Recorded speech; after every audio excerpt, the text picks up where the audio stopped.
Bad change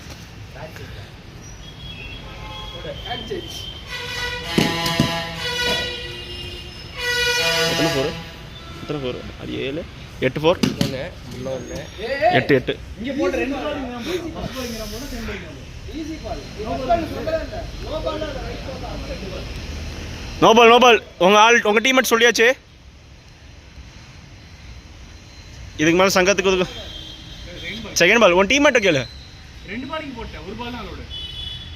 நீ ஒரு பால் சொன்னீங்க, நோ பால். ஒரு பால் சொல்லு, ஃபர்ஸ்ட் பால் சொல்லு, செகண்ட் பால் சொல்லு. சரியா போச்சுடா. Second ball no ball. அவ்வளோதான். 9 4 10 4 4வது பால்